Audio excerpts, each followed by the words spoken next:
சாந்தி சவிதா 2 பேரும் வேற வேற வீட்டுல வேலை பார்த்துக்கிட்டு இருந்தாங்க. ஆனா வேலைக்கு 2 பேரும் ஒன்னாதான் கிளம்புவாங்க. கொஞ்சம் நேரம் ஆயிடுச்சு. முதலாளி அம்மா சீக்கிரமா வர சொன்னாங்க. நாளைக்கு கிறிஸ்மஸ் பண்டிகைல அவங்க வீட்டுல பார்ட்டி இருக்கான். அதனால அலங்காரம் பண்றதுக்கு சீக்கிரமா வர சொல்லி சொன்னாங்க. ஆனா இந்த பணம் இருக்கிறவங்க எப்பவுமே பார்ட்டின்னு தான் சொல்லிக்கிட்டு இருப்பாங்க. சில நேரத்துல அது, சில நேரத்துல இது. நாளைக்கு கிறிஸ்மஸ் பார்ட்டி இல்ல, இன்னும் கொஞ்ச நாள்ல பாரு நியூ இயர் பார்ட்டின்னு சொல்லுவாங்க. இப்படி எல்லா பார்ட்டி தான். நாமளும் இருக்க ஏழைங்க, நமக்கு ஒரு பார்ட்டி கூட கிடையாது. நமக்கு எல்லாம் புது வருஷம் ஒன்னும் கிடையாது. தினமும் செய்யற வேலையை செஞ்சுக்கிட்டே தான் இருக்கணும். அட அப்படிலாம் ஒன்னும் இல்ல. நியூ இயர்க்கு முதலாளி அம்மா எனக்கு ஏதோ கிஃப்ட் கொடுக்க போறாங்களாமா. அட இதெல்லாம் நம்மள வேலை செய்ய வைக்கிறதுக்கு அவங்க யூஸ் பண்ற ஐடியா தான். நான் எத்தனை வருஷமா வேலை பார்த்துக்கிட்டு இருக்கேன். இப்படியெல்லாம் எவ்வளவு கேள்விப்பட்டிருப்பேன் சொல்லு. நீ இப்பதானே கிராமத்துல இருந்து இங்க வேலைக்கு வந்திருக்க. போக போக எல்லாமே உனக்கும் புரியும். சவிதா அப்படி சொன்னதை கேட்டு சாந்தி ஒண்ணுமே சொல்லல, அமைதி ஆயிட்டா. அதுக்கப்புறமா அவ வேலைக்கு போயிட்டா. சாந்தி, பார்ட்டி ஹாலை நல்லா கிளீன் பண்ணி வை. இன்னும் கொஞ்ச நாள்ல நியூ இயர் பார்ட்டி வைக்க போறல, அதனால வேலையெல்லாம் உனக்கு கொஞ்சம் அதிகமா தான் இருக்கும். அப்புறம் வீட்டுக்கு போகும்போது கிறிஸ்மஸ் கேக் அப்புறம் சில திங்ஸ் இருக்கு, எடுத்துட்டு போ. சரிங்க நீ, எடுத்துட்டு போறேன். சாயந்தரம் கிறிஸ்மஸ் கேக் அப்புறம் சாப்பிடக்குள்ள சில திங்ஸ் எல்லாத்தையுமே எடுத்துட்டு போனா. அப்போ வழியில அவ சவிதாவை பார்த்தா. மிச்ச மீதி எல்லாம் கொடுத்து அனுப்பிட்டாங்களா? நான் தான் சொன்னல, நமக்கு பரிசு எதுவும் கிடைக்காது, மிச்ச மீதியை தான் கொடுத்து அனுப்புவாங்கன்னு. இது எதுவும் வந்தவங்க சாப்பிட்டுருக்க மாட்டாங்க, அதனால உனக்கு கொடுத்துருப்பாங்க. இல்ல இது எனக்காக தனியா எடுத்து வச்சிருந்தாங்களாம். நான் சொல்றதை எப்பவுமே நீ கேட்க மாட்ட. தனியாலாம் ஒன்னும் எடுத்து வைக்கல. இது பாட்டில மிச்ச மீதி இருந்ததுதான். என் முதலாளியும் அப்படிதான் பண்ணுவாங்க. இங்க பாரு, நேத்து மிச்சமானதெல்லாம் எனக்கு கொடுத்துருக்காங்க. ஆனா நான் இதை சாப்பிட மாட்டேன். போகும்போது எங்கேயாவது தூக்கி போட்டுட்டு தான் போவேன். அட சவிதா, இது தப்பு இல்லையா? உனக்கு சாப்பாடு வேணானா எதுக்கு வாங்கிட்டு வர? வேண்டான்னு சொல்லிருக்கலாம்ல. தூக்கி போட்ட சாப்பாட்டுக்கு அவமானம் இல்லையா? ஆனா சவிதா அந்த சாப்பாட அங்கேயே தூரமா தூக்கி போட்டுட்டா. சாந்தி அதுக்கப்புறம் எதுவும் சொல்லல. சாந்தி பொருட்களை எடுத்துக்கிட்டு வீட்டுக்கு போனா. பசங்க கேக், ஜூஸ் எல்லாத்தையும் பார்த்த உடனே ரொம்ப சந்தோஷப்பட்டாங்க. அட, இந்த கேக் ரொம்ப டேஸ்டா இருக்குமா? அப்புறம் இந்த ஸ்ப்ரிங் ரோல் கூட ரொம்ப நல்லா இருக்கு. சாமின் தானே? இத ஒரு வாட்டி நான் மார்க்கெட்ல பார்த்தேன் மம்மி. அது பர்கர் கூட கொடுங்க. ஆஹா, எல்லாத்தையும் கொடுக்குறேன். எங்க நீங்களும் வாங்க சாப்பிட, இங்க நிறைய பொருள் இருக்கு. சாந்தி, உன்னோட வீட்டு முதலாளி ரொம்ப நல்லவங்க. அதுக்குதான் இவ்வளோ கிறிஸ்மஸ் பார்ட்டியோட பொருள் எல்லாம் கொடுத்துருக்காங்க. ஆமா, முதலாளி அம்மா ரொம்ப நல்லவங்க தான். ஆனா சவிதாவுக்கு தான் வேலை செய்யற இடம் பிடிக்கல போல தெரியுது. எப்ப பார்த்தாலும் முதலாளி அம்மாவை திட்டிக்கிட்டே தான் இருக்கா. எப்படி புரிய வைக்கிறதுனே தெரியல. பாரு சாந்தி, நம்மளுக்கு நம்ம சொல்லிக்கலாம், ஆனா மத்தவங்களுக்கு இல்ல. அதனால உன்னோட வேலைய நல்லபடியா பண்ணு. சவிதா பத்தி நீ ஒன்னும் கவலைப்படாத. நான் அவளை பத்தியெல்லாம் எதுவும் யோசிக்கிறது இல்ல. நாளைக்கு கொஞ்சம் சீக்கிரமா வேலைக்கு போகணும். முதலாளி அம்மா புது வருஷம் வரப்போதுல, அதனால வீடெல்லாம் சுத்தம் பண்ணணும் அப்படின்னு சொல்லியிருக்காங்க. அடுத்த நாள் சாந்தி வேலைக்காக கிளம்பிட்டான். ஆனா அன்னைக்கு சவிதா அவ கூட வேலைக்கு வரல, வீட்ல தான் இருந்தா. எல்லா வேலையும் முடிஞ்சதுக்கு அப்புறமா சாந்தி நேரா சவிதாவோட வீட்டுக்கு தான் போனா. என்னாச்சு சவிதா, ஏன் இன்னைக்கு வேலைக்கு போல? உடம்புல நல்லா இருக்குல்ல? எனக்கு ஒண்ணுல நல்லாதான் இருக்கேன். ஆனா உடம்பு முடியலன்னு நான் நாடகம் ஆடினேன். புது வருஷம் வரப்போதுல முதலாளி அம்மா வீட்டுல 2-3 நாளுக்கு நிறைய வேலை இருக்கும். என்னால அவ்வளவு வேலை எல்லாம் செய்ய முடியாது. அதுல எனக்கும் எதுவும் கிடைக்க போறதில்ல. அதனால 2-3 நாள் உடம்பு சரியில்லைன்னு வீட்டுல இருந்துட்டு நியூ இயர் பார்ட்டி எல்லாம் முடிஞ்சதுக்கு அப்புறமா வேலைக்கு போனா போதும். ஆனா இது தப்பு இல்லையா சவிதா?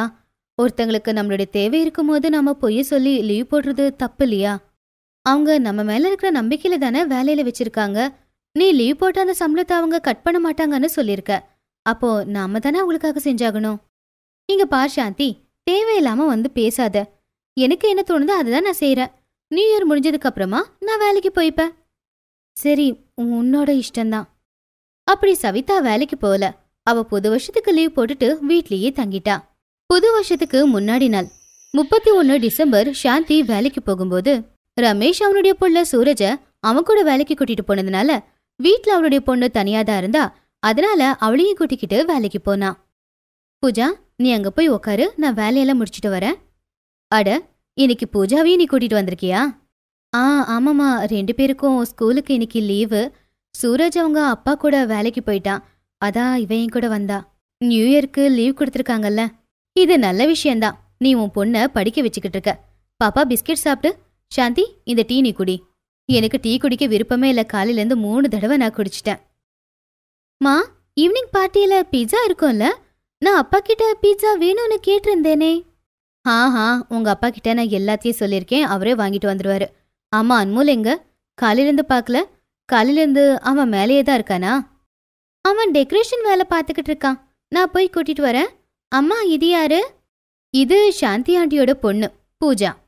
அட பூஜா, அப்ப வா, நீயும் என் கூட வந்தேரு. பயப்படாத பூஜா, அவ கூட போ. போ போ, கூட போ. பூஜா கொஞ்சம் பயந்து போயிருந்தா. ஆனா ரியா கூப்பிட்டதும் சரி அப்படின்னு அவ கூடவே அவ மாடிக்கு போனா.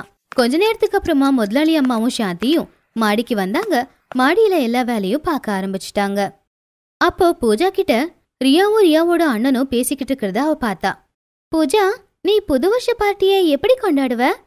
நாங்க புது வருஷத்துக்கு பார்ட்டியெல்லாம் பண்ண மாட்டோம். இது வரைக்கும் பண்ணதே இல்ல. என்னது, புது வருஷ பார்ட்டி நீங்க கொண்டாடினதே இல்லையா? நாங்க ஒவ்வொரு வருஷமும் கொண்டாடுவோம். கிறிஸ்மஸ், நியூ இயர் பார்ட்டி எவ்வளவு ஜாலியா இருக்கு தெரியுமா? சாந்தி நியூ இயர் பார்ட்டிக்கான எல்லா ஏற்பாடுகளையும் செஞ்சிட்டா. சாந்தி, ஒன்று பண்ணு. இன்னைக்கு நைட்டு பேசாம நீங்க குடும்பத்தோட இங்க வந்துடுங்க. எப்படியும் கெஸ்ட் எல்லாம் வருவாங்க. அவங்கள நீ கவனிச்ச மாதிரி இருக்கும். பசங்களும் பார்ட்டி என்ஜாய் பண்ண மாதிரி இருக்கும். நியூ இயர் பார்ட்டியா ஆண்டி? ஆமாம்மா, நியூ இயர் பார்ட்டி தான். நீ வருவல்ல? நான் கண்டிப்பா வருவேன். பூஜா அதை கேட்டு ரொம்பவும் சந்தோஷப்பட்டா. அவ முகத்துல இருக்கிற சந்தோஷம் பார்த்து சாந்தியும் சந்தோஷப்பட்டா. சாயந்தரம் பூஜா வீட்டுக்கு வந்து எல்லார்கிட்டயும் சொன்னா, இன்னைக்கு சாயந்தரம் நம்ம பார்ட்டிக்கு போக போறோம் அப்படின்னு. அது சவிதாவுக்கும் தெரிஞ்சுது. சவிதா ஷாக் ஆனா. சாந்தி அவளுடைய குடும்பத்தோட பார்ட்டிக்கு போய்கிட்டு இருக்கும்போது சவிதா எதிர்க்க வந்து, உன் முதலாளி அம்மா உன்னை பார்ட்டிக்கு வர சொல்லிருக்காங்க அப்படிங்கறத என்னால நம்பவே முடியல. சவிதா, முதலாளி அம்மா ரொம்ப நல்லவங்க. அவங்க என்ன மட்டும் இல்ல, என் குடும்பத்தையும் நியூ இயர் பார்ட்டிக்கு வர சொல்லிருக்காங்க.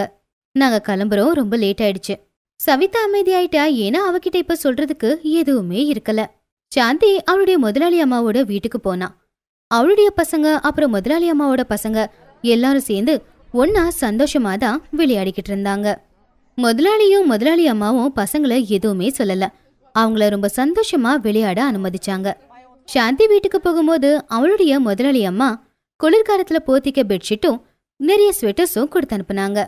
சாந்தி அவங்க முதலாளி அம்மாவை பார்த்து ரொம்பவும் சந்தோஷப்பட்டா. சாந்தியோட பசங்க இது வரைக்கும் ஒரு நியூ இயர் பார்ட்டியில கூட கலந்துக்கிட்டது கிடையாது. அவங்களும் இந்த வருஷம் நியூ இயர் பார்ட்டிய ரொம்ப சந்தோஷமா என்ஜாய் பண்ணாங்க.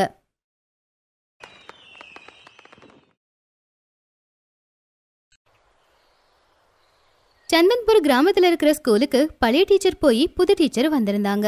பசங்களுக்கு ஏற்கனவே இருந்த அனிதா டீச்சர்னா ரொம்பவும் பிடிக்கும். அனிதா பசங்க கூட ரொம்ப நல்லாவே பழகுவாங்க. ஆனா ஒரு ஃபேமிலி இஷ்யூனால அவங்க மறுபடியும் சிட்டிக்கே கிளம்பிட்டாங்க. புது டீச்சர் வந்த முதல் நாள் இது. பசங்கள்லாம் லைன்ல நின்னுக்கிட்டு இருந்தாங்க. என்னோட பேரு மஞ்சுளிகா. என்ன என் பேரு? பசங்க எல்லாரும் சேர்ந்து மஞ்சுளிகான்னு சொன்னாங்க. ஆனா அதுல ஒரு பொண்ணு நிஷாவால சரியா சொல்ல முடியல. ஏ பொண்ணு, என் பேர் என்னன்னு வந்து சொல்லு. மந்துலிகா. அதை கேட்டு பசங்க எல்லாரும் சத்தமா சிரிச்சாங்க. அதை பார்த்து மஞ்சுளிகாவுக்கு கோவம் அதிகமாச்சு. அப்ப அவ கையில இருக்கிற குச்சியால நிஷாவோட கையில அடிச்ச உடனே நிஷா பயங்கரமா கத்துனா. அதை பார்த்து பசங்க அமைதியாயிட்டாங்க. சிரிப்பு வந்துச்சுல, உங்களுக்கு நான் யாருன்னு காட்டுறேன் பாரு அப்படி சொல்லி பசங்களை போட்டு அவ பயங்கரமா அடிச்சா. அடி வாங்கி பசங்க அழ ஆரம்பிச்சாங்க. யாராவது ஒருத்தங்க வீட்டுல போய் இன்னைக்கு டீச்சர் அடிச்சாங்க அப்படின்னு சொன்னீங்கன்னு வச்சுக்கோங்க, என்னை விட கெட்டவ யாரும் இருக்க மாட்டாங்க, சரியா? மஞ்சுளிகா அப்படி மிரட்டி முறைக்கும் போது அவ கண்ணை பார்த்த சில பசங்களுக்கு ஒன் பாத்ரூமை வந்து போயிட்டாங்க. அந்த அப்பாவி குழந்தைங்க மஞ்சுளிகாவை பார்த்து பயந்துட்டாங்க. ஆனா ஸ்கூல்ல டீச்சர் அடிச்ச விஷயத்த பசங்க யாருமே அவங்க வீட்டுல போய் சொல்லவே இல்லை.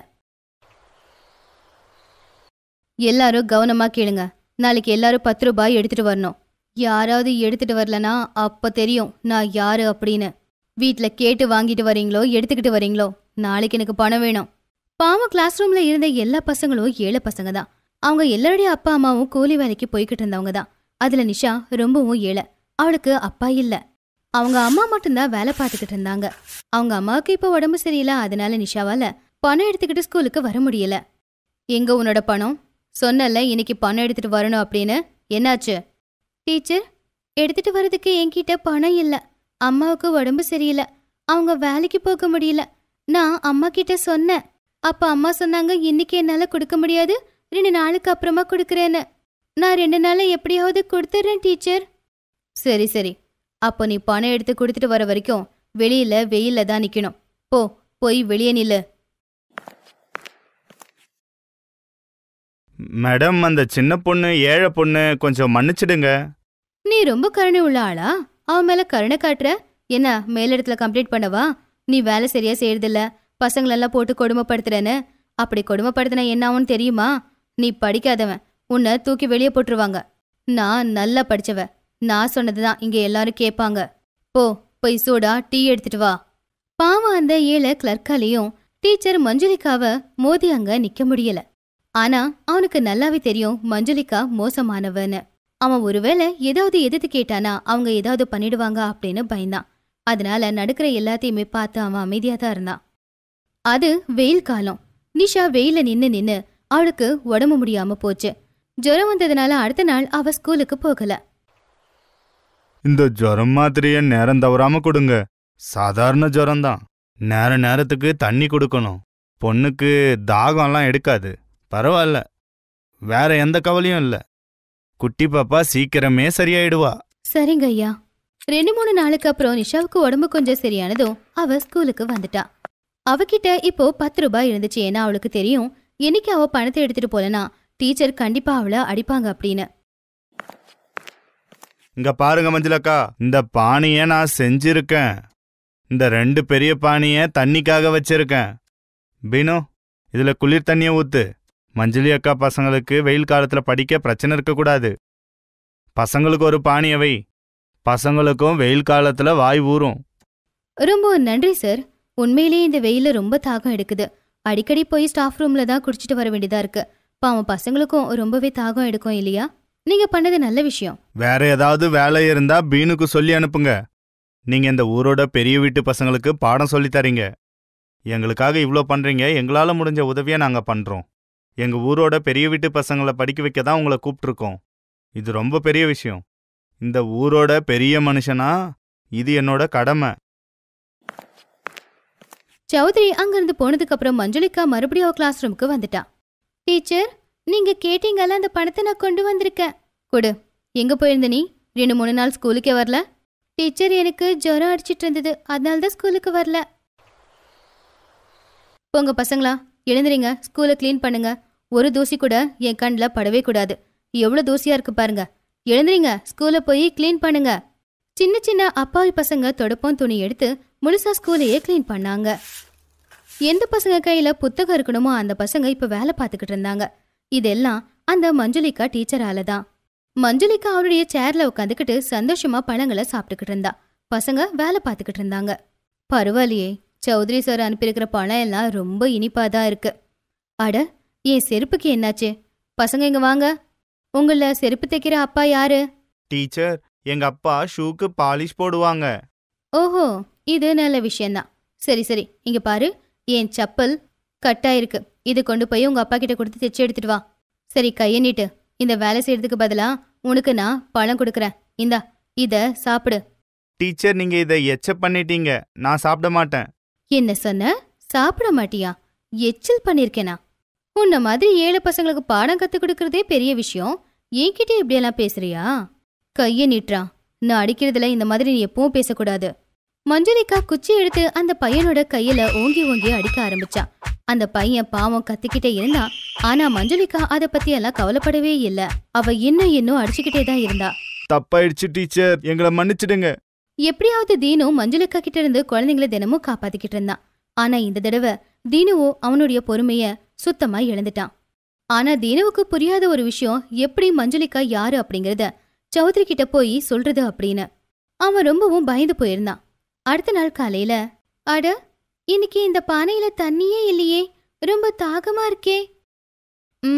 ஆனா அந்த பானையில பாக்கலாமா, அதுல ஒருவேளை தண்ணி இருந்தா? அப்படி சொல்லி பசங்க இன்னொரு பானையில தண்ணி இருக்கான்னு பார்க்க போனாங்க. நிஷா அந்த பானை மேல கை வைக்க போகும்போது அந்த இடத்துக்கு மஞ்சுளிக்கா டீச்சர் வந்தாங்க. அவங்க நிஷாவோட கழுத்தை பிடிச்சிட்டாங்க. டீச்சர், என் கழுத்தை விடுங்க. எனக்கு வலிக்குது, எனக்கு ரொம்ப வலிக்குது. எவ்வளவு தைரியம் இருந்திருந்தா உன்ன மாதிரி பிச்சைக்காரங்க நான் குடிக்கிற பானையில கை வைக்கிறியா பாரு. அதுக்குள்ள தீனு சௌத்ரியையும் ஊர்க்காரங்களையும் அங்க கூட்டிட்டு வந்தான். அதுல நிஷாவோட அம்மாவும் இருந்தாங்க. அந்த பொண்ணை விடு விடு. சௌத்ரி சார், அது நான். அப்போ நிஷாவோட அம்மா மஞ்சுளிக்கா கண்ணத்துல அரைஞ்சாங்க. நிஷா அவங்க அம்மாவை கட்டிப்பிடிச்சு அழ ஆரம்பிச்சா. அம்மா, இந்த டீச்சர் ரொம்ப மோசமானவங்க அம்மா. இவங்க எப்பவுமே அடிக்கிறாங்க. அழாதம்மா. லலன், இன்ஸ்பெக்டர் சாருக்கு கால் பண்ணு. இந்த டீச்சருக்கு நல்ல பாடத்தை கற்றுக் கொடுக்கலாம். என்னை மன்னிச்சிடுங்க சௌத்ரி சார். இனிமே இப்படியெல்லாம் பண்ண மாட்டேன். தலைவரே, ரொம்ப நாளாவே இந்த டீச்சரோட சுயரூபத்தை வெளிக்காட்டணும்னு நினைச்சிட்டு இருந்தேன். இப்போ பேச சக்தியை கடவுள் எப்படி கொடுத்ததுன்னு தெரியல. நான் நேத்து ராத்திரி உங்களுக்கு எல்லா உண்மையும் சொல்லிட்டேன். இப்போ உங்க கண் முன்னாடியே எல்லாம் நடக்குதுல்ல தலைவரே. இந்த ஏழை பசங்களை ரொம்ப கொடுமை பண்ணியிருக்காங்க. அப்படி சொல்லிக்கிட்டு இருக்கும்போது தீனு அழ ஆரம்பிச்சான். இன்னைக்கு அவன் தைரியமா ஒரு வேலையை செஞ்சு மோசமான டீச்சர் கிட்ட இருந்து பசங்களை காப்பாத்தினான். மஞ்சுளிகாவுக்கு ஜெயில் தண்டனை கிடைச்சது. அவளுடைய சர்டிபிகேட் எல்லாத்தையுமே கிழிச்சும் போட்டுட்டாங்க. அவளுடைய இந்த மோசமான குணத்தினால அவளுக்கு கொடுத்திருந்த அந்த டீச்சர் வேலையையும் புடுங்கிட்டாங்க. பசங்க எல்லாரும் ஆசைப்பட்டதுனால பசங்களுக்கு ரொம்ப பிடிச்ச அனிதா டீச்சரை மறுபடியும் ஸ்கூலுக்கு வர சொன்னாங்க. அனிதாவும் பசங்களுக்கு நடந்த அநியாயத்தை பத்தி கேள்விப்பட்ட உடனேயே அவளும் பயங்கரமா அழுதான். இப்ப பசங்க எல்லாரும் சந்தோஷமா இருந்தாங்க. ஏன்னா அவங்களுடைய ஃபேவரட் டீச்சர் இன்னைக்கு வந்திருந்தாங்க. Thanks for watching.